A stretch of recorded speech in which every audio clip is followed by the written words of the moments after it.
Bien, alors nous sommes aujourd'hui le vendredi 22 avril 2016 et je rends grâce et gloire à Dieu parce que hier, je vous disais comment le Seigneur m'a béni en me permettant d'avoir tous les médicaments nécessaires, enfin qui étaient nécessaires ou indispensables à la pharmacie pour que j'ai une meilleure santé, en tout cas déjà une amélioration de ma situation de santé et je l'en remercie, l'en glorifie et lui en grâce et gloire. Et justement, pendant que j'étais à la pharmacie, je discutais avec quelqu'un d'un des sujets que j'ai abordés ou dont j'ai témoigné la dernière fois que j'ai eu à mettre des témoignages en ligne. Et j'ai eu l'impression que c'était un petit rappel que le Saint-Esprit me faisait euh, pour me faire savoir comment il était important de se rappeler du bonheur de ce que nous vivons quand nous avons le Seigneur Jésus dans nos vies, dans nos cœurs, et du bonheur de ses bras d'amour et du bonheur de la paix du Christ, qui est tellement indispensable. Je pense ainsi à tellement de passages qui en démontrent la réalité. Jean 14, verset 27, où le Seigneur Jésus nous dit, « Je vous donne ma paix, que votre cœur ne se trouble point. » Ésaïe 30, versets 15 et 18, qui parle de la sérénité, le bonheur de la sérénité que nous avons quand nous sommes dans la tranquillité, le calme et la confiance totale en Dieu, en Jésus, en son Saint-Esprit. Et bien sûr, nous savons que la paix du Christ nous vient forcément de notre prince, notre merveilleux prince de paix, Seigneur et Sauveur Jésus-Christ. Comme ceci beau passage d'Ésaïe 9, versets 5 à 6 nous en rappelle là encore la réalité. Et en l'occurrence, cette dame me disait en clair qu'elle faisait la même expérience que moi, dont je sais vous avoir parlé ou témoigné, comme je disais la dernière fois, que je mettais des témoignages en ligne,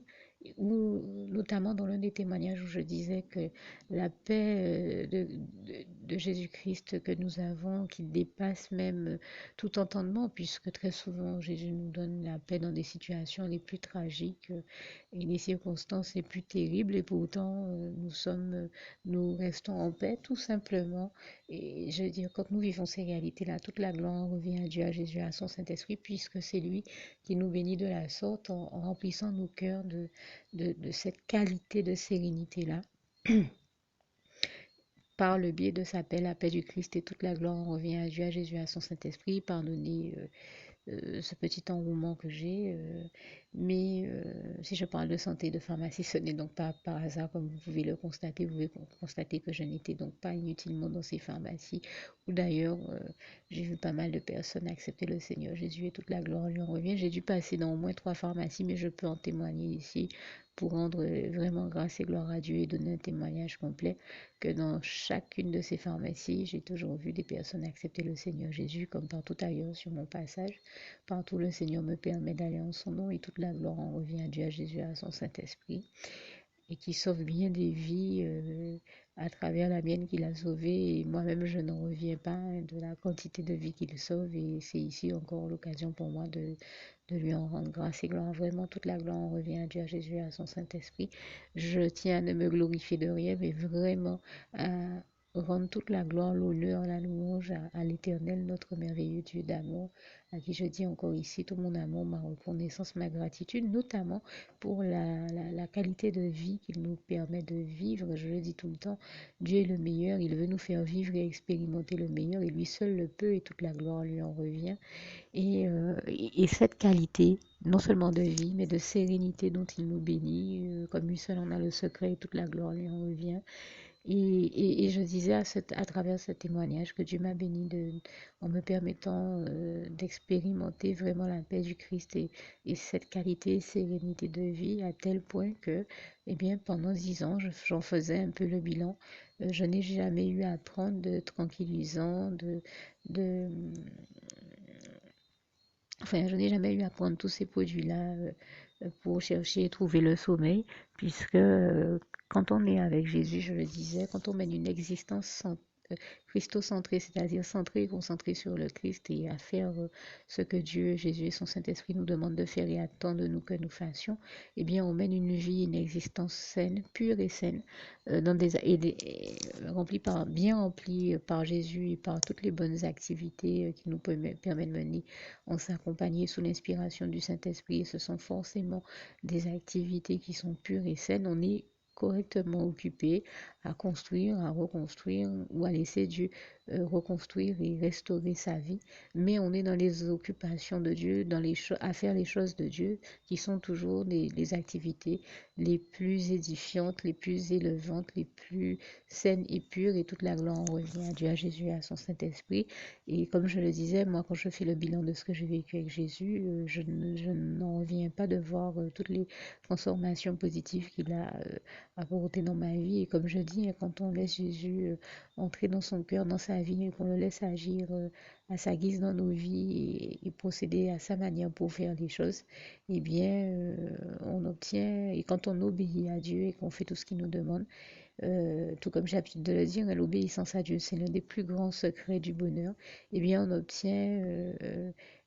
ces grâces, ces bénédictions, ces récompenses et on fait l'expérience du véritable bonheur dans les bras d'amour de Jésus. Et je lui en rends grâce et gloire. Et je pense à ce panneau qui dit, quand on fait les choses à la manière de Dieu, eh bien, on reçoit les bénédictions de Dieu. Et là aussi, c'est réel, puisque nous savons que, comme il est écrit en Proverbe 10, verset 22, c'est la bénédiction de l'Éternel qui enrichit et il ne la fait suivre d'aucun chagrin. Et je lui en rends ici grâce et gloire. Et puis, je veux surtout dire que quand on mène une existence christocentrée, eh bien, on a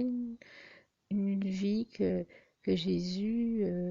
vient rendre une vie fructueuse, épanouie, heureuse, épanouissante, malgré les circonstances, malgré les épreuves, mais il en ressort bien plus de positif, on ressort grandi, même de toute épreuve, hein, grandi et triomphant par l'unique grâce de Dieu, de Jésus et de son Saint-Esprit qui nous en fait sortir grandi et triomphant, comme ce si beau passage de Romains 8, verset 37 nous le dit bien, mais en toutes ces choses, nous sommes plus que vainqueurs par celui qui nous a aimés, Jésus-Christ, c'est-à-dire que quelles que soient les épreuves que nous traversons, Dieu nous en fait ressortir grandis et triomphants. Et je lui en rends ici grâce et gloire. Et je pense aussi à mon pasteur qui disait très souvent, voyez comme un sujet de joie complète les diverses épreuves auxquelles vous pouvez être soumises, hein, comme le Seigneur nous y invite en Jacques, hein, je crois, dans le livre de Jacques, mais bon, je peux me tromper de référence biblique, mais je sais que c'est réellement écrit dans la parole de Dieu, de voir toute épreuve comme un sujet de joie complète. En tout cas, moi, je rends grâce et gloire à Dieu. Je demeure persuadée vraiment qu'en effet, même dans les épreuves, nous savons que les épreuves produisent de toute manière euh, un fruit en nous qui nous conduisent. C'est un biais par lequel des fois le Seigneur nous permet de grandir, de mûrir et de sortir, comme je le disais, grandir triomphant. Et je demeure persuadée que toute chose concourt au bien de ceux qui aiment Dieu, comme il est écrit en Romains 8, verset 28, et que si Dieu est avec nous, qui sera contre nous? Personne, comme il est écrit en Romains 8, verset 31, ou évoqué dans ce passage. Parce que même les épreuves, en effet, je crois qu'on peut les regarder comme un sujet de joie complète. Je sais que c'est difficile à entendre et que c'est beaucoup plus difficile à faire qu'à dire, mais surtout quand on traverse certaines situations, certaines épreuves, et je comprends ceux qui vivent ces réalités-là, mais je sais que nous avons en effet toutes les raisons possibles et imaginables de se réjouir en Jésus-Christ, comme le Seigneur nous y invite en Philippiens 4, verset 4 notamment. Mais on peut lire ce très beau chapitre 1 du verset 4 à 19 au moins, et sinon plus. Mais je vous assure, voilà, sinon au moins jusqu'à 20, mais je vous assure que c'est vrai que quand on réfléchit à la profondeur de certaines expériences par lesquelles nous passons avec le Seigneur, on a vraiment en effet le bon choix de prendre la décision de ne voir toutes ces épreuves que comme des sujets de joie complète parce que nous savons que quel que soit ce que nous vivons dans le Seigneur, ni le travail que nous faisons pour le Seigneur, ni aucune des expériences qu'il nous permet de vivre ne sont là par hasard. Rien de ce que nous faisons dans le Seigneur n'est vain et le travail que nous faisons dans le Seigneur et avec le Seigneur n'est certainement pas vain non plus et toute la gloire lui en revient. Euh, et donc nous avons toute raison et occasion de nous réjouir en Jésus-Christ et toute la gloire lui en revient. Et ce que je veux aussi dire, donc, c'est que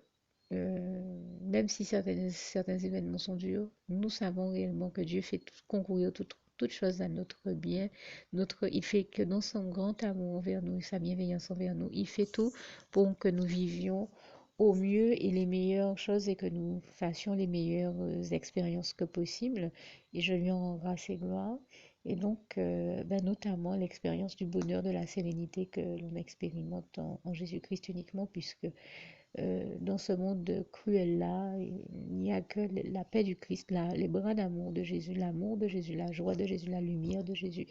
et tous ses attributs et toutes les bonnes et belles valeurs, notions, et tous les beaux éléments et bons éléments qui nous viennent de Dieu, qui peuvent nous amener à connaître le véritable bonheur, même dans les pires circonstances et dans un monde aussi ténébreux et cruel. Et c'est pas pour rien que Dieu nous dit de sortir du monde, hein. Moi, je me rappelle que Dieu m'a donné une grand-mère qui me disait quand j'étais petite, mes enfants, le monde est méchant, il faut absolument sortir du monde. Heureusement que Dieu a permis, m'a éduqué et donné une éducation, une instruction à travers ma grand-mère et m'a habitué à entendre ma grand-mère dire ça depuis petite. Il faut sortir du monde parce que le monde est méchant, le monde est cruel et nous savons que l'amitié avec le monde, les gens du monde ou les choses du monde est inimitié envers Dieu. Et donc, très sincèrement, nous comprenons que, en effet, quand on est bien occupé à faire le bien, à mettre sa main dans la main de Dieu pour faire le bien et donner du bonheur aux autres, eh bien, on est trop bien occupé à faire le bien et à bien le faire pour avoir encore le temps de faire le mal. Voilà pourquoi, entre autres choses, le Saint-Esprit nous invite en Romains 12, verset 21, à ne surtout pas nous laisser vaincre par le mal, mais à toujours surmonter le mal par le bien. Et je rends grâce et gloire à Dieu, à Jésus, à son Saint-Esprit, puisque comme j'ai l'habitude de le dire, croire en Dieu, c'est aussi croire à la suprématie de Dieu sur le diable, à son éternelle victoire sur le diable, et à croire à la suprématie du bien sur le mal. Et en l'occurrence, quand j'ai parlé aujourd'hui, pour revenir à mon propos initial, avec cette personne à la pharmacie, elle me disait, vous savez, je travaille en pharmacie, donc j'ai l'habitude de voir les gens rentrer ici et nous demander toute espèce de tranquillisant, toute espèce de choses pour les assommer, leur permettre de dormir. Mais à la longue, j'en suis arrivée à décrypter certaines choses et à pouvoir faire certaines analyses et à me rendre compte que certains ne venaient pas demander ces choses-là par hasard, mais qu'ils étaient là en train de demander ces tranquillisants-là et ces choses-là pour les assommer parce qu'ils savaient très bien qu'ils ont des choses terribles sur la conscience qui les empêchent de dormir en paix, qui les empêchent de trouver la paix. Et je lui ai dit, vous savez, je crois que ce que vous dites là est très vrai. Et son témoignage vient corroborer, étayer la thèse dont je parlais et soutenir le témoignage dont je parlais. C'est pour ça que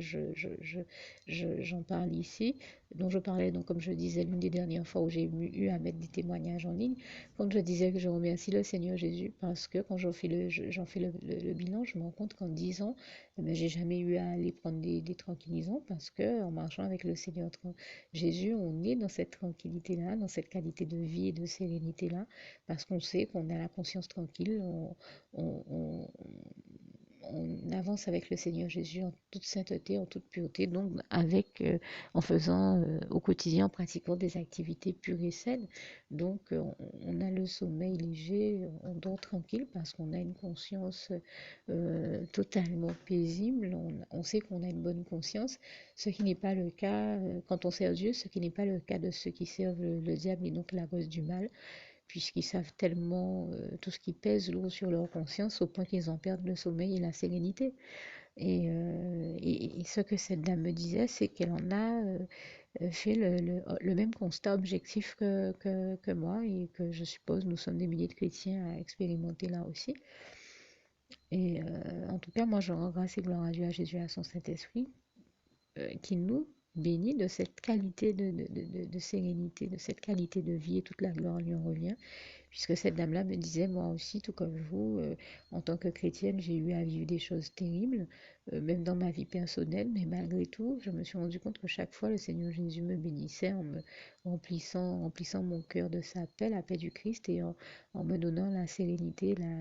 la qualité de vie, de paix qu'il me fallait pour affronter même les événements les plus durs dans ce monde cruel-là. Et c'est aussi la merveilleuse expérience que j'ai pu faire avec le Seigneur. Et je lui rends ici grâce et gloire que j'ai pu faire moi-même, au point que, voilà, cette dame ne sait pas qu'il m'est arrivé de faire un témoignage où je disais que, donc là, et que j'ai mis en ligne, où je disais que je remercie Dieu qui a permis que je n'ai jamais eu un vent recours pendant plus de 10 ans, pendant tout ce temps-là, et pendant bien plus que ça, même bien plus d'années que ça, à devoir prendre des tranquillisants ou des somnifères ou des choses de ce genre-là, parce que, euh, voilà, nous allons nous coucher, nous savons que nous sommes dans les bras d'amour de Jésus, avec une conscience tranquille, dans sa sérénité, dans sa paix, la paix du Christ, et surtout dans ses bras d'amour. Et c'est entre autres choses pourquoi j'aime souvent dire, je me couche et m'endors en paix, car toi seul, ô Éternel mon Dieu, tu me donnes la sécurité dans ma demeure, comme ce si beau passage du psaume 4, verset 9, là aussi nous démontre la réalité de ce que vivent euh, toutes les personnes qui ont le bonheur d'en faire l'expérience tout comme nous. Et pour toutes celles qui n'auraient pas encore fait cette expérience-là, comprenez ici que le témoignage que je fais ici n'est fait pour juger personne, ni critiquer personne, ni ne vise personne, je ne vise personne et je ne critique rien ni personne. Je veux tout simplement inviter toutes les personnes qui, elles, n'ont pas encore fait cette expérience-là du bonheur des bras d'amour de Jésus et qui ont envie de le découvrir, eh bien, à ne pas hésiter, surtout si elles ne l'avaient jamais fait auparavant, à faire la prière qui va suivre. Le temps pour moi de vous dire ce dernier passage sur la paix que j'aime tant, qui est si cher à mon cœur et qui est aussi le souhait de mon cœur pour vous. Philippiens 4, verset 7, que la paix de Dieu qui surpasse toute intelligence garde vos cœurs et vos pensées en Jésus-Christ. À bientôt. Alors pour toutes celles et ceux qui ne l'auraient jamais encore fait auparavant, je partage avec vous ici la prière par le biais de laquelle le Seigneur Jésus m'a sauvé la vie et vous invite tout simplement à lui ouvrir vos cœurs, à être sincère avec lui dans ce que l'on va dire ici, puisque si Dieu me met à cœur de partager avec vous cette prière, tout comme il le fait toujours avec chacun de nous, c'est tout simplement parce que Dieu nous a sauvé la vie, m'a sauvé la vie et nous a sauvé la vie à tous, hein, tous ceux qui partageons avec les autres cette prière, et que nous l'avons vu nous faire tellement de bien, nous donner tellement d'amour, nous combler de bonheur dans les bras d'amour de Jésus, et bien que nous souhaitons au maximum de personnes d'aller aussi au paradis et de connaître le bonheur des bras d'amour de Jésus ainsi que d'être sauvés par lui. Mais bien entendu, pour être sauvé, encore faut-il prendre le temps de demander à l'être et d'accepter donc le Seigneur Jésus-Christ comme son sauveur personnel, ce qui est ici l'objet de cette prière. Alors, n'oubliez pas à cet effet qu'il est notamment écrit en Acte 4, verset 12, que Dieu, dans sa grande sagesse, dans sa sagesse infinie,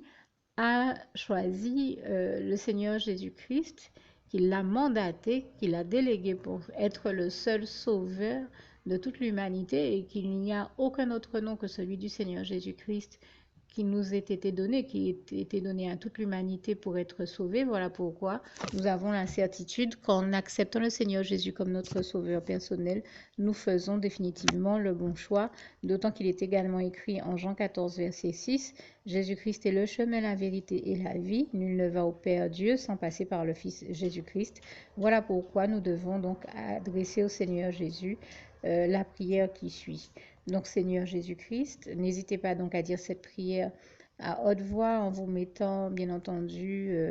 dans un lieu où vous savez que vous pouvez prier en toute sérénité. Donc Seigneur Jésus-Christ, je t'accepte aujourd'hui comme mon sauveur personnel, moi un tel, vous dites votre nom et votre prénom. Et je te demande aussi, Seigneur, vraiment de continuer à veiller sur moi et sur ma vie Je remets d'ailleurs toute ma vie entre tes mains, éternel mon Dieu, Jésus d'amour, Saint-Esprit, puisque tu en es le Créateur. Je remets cette vie entre tes mains, je te la donne puisqu'elle t'appartient, puisque tu l'as créée, et je te demande de me conduire à toutes les victoires et réussites que tu as prévues pour ma vie. Tout comme je te demande aussi pardon, éternel mon Dieu, Jésus d'amour, Saint-Esprit,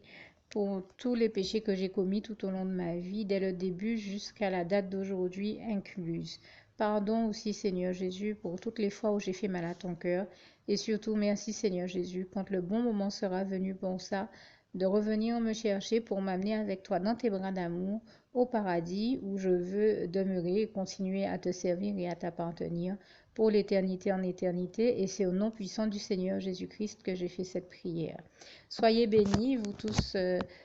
qui avez fait cette prière. Que Dieu vous garde et vous bénisse tous. Et surtout, n'oubliez pas de partager cette prière avec le maximum de personnes autour de vous, tous vos contacts, famille, amis et bien-aimés. Et que Dieu vous en bénisse. À bientôt.